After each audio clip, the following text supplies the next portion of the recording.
the Big Three, Fantasy Alarm TV. I'm your host, Ray Flowers. Let's talk some quarterbacks in this edition, and let's start out with the number 405. Yeah, you know the number. It's the number of yards thrown in Week 6 by Matthew Stafford. A great sign for a player who the previous week was benched because of errors, big mistakes, interceptions, all of that. Now, Stafford finally did a smart thing. He said to himself, I have one difference-making player that I can throw the ball to. Maybe I should throw it to him. So he did. Calvin Johnson went for 6, 166, and 1. Big plays, stretching the field with Calvin Johnson. Matthew Stafford needs to do that. He's done it in the past. Don't know why he's been so reluctant to do it this year. Throw the ball, let Calvin Johnson make plays. Now, is the 405 yards and 4 touchdowns signaling that Matthew Stafford's a lockdown quarterback one at this point? I don't think so. You still have to look at the fact that he only had 2 touchdown passes the previous 3 games. We need to see some consistency from Stafford, but this was a good step. And if he's on your waiver wire, he probably shouldn't be. Lots of other QB2s are rostered in leagues all over the place. If Stafford isn't, he should be. Second number of the day is 3, as the number of touchdown passes for Blake Bortles in Week 6. That's great. Unfortunately, it's also the number of interceptions he threw in Week 6. Now, Bortles has been very strong, statistically speaking, in the fantasy game the last couple of weeks. Over 300 yards each effort, 7 total touchdown passes in those 2 games. On the downside, he is on pace for 19 interceptions this season. Not a good mark. He has a 57% completion percentage. That's spotty. Allen Robinson's a little bit beat up.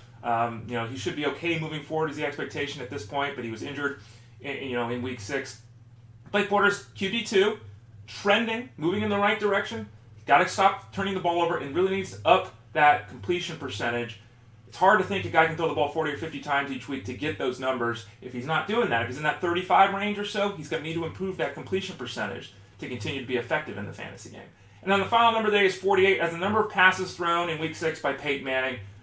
1 touchdown, 3 interceptions, 290 yards. Everyone's done with him. You shouldn't be. Did you watch the game, or did you just look at the box score? Even if you watched the game, did you really watch the game? Here is what I saw. Again, 290 and 1 with 3 interceptions is bad. It should have been better against the Browns. No debate.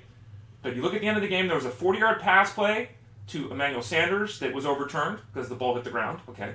There were 2 hideous drops by Demaryius Thomas. Ball right in his hand drops. No one in his way.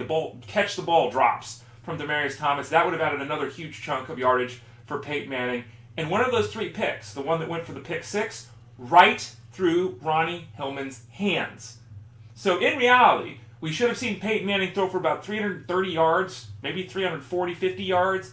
He should have only had 2 interceptions. One of them wasn't his fault, because right through the hands of Hillman again, folks. Make sure you watch the game and look beneath the numbers. Now, Manning is someone that's getting harder and harder to trust as a QB1. Totally get it. He's not someone I'm predicting to rebound to the guy we saw the last 2 years, but he is still, for me, a guy in a QB1 consideration each week. Despite what the numbers say from last week, he didn't perform as badly as it looked.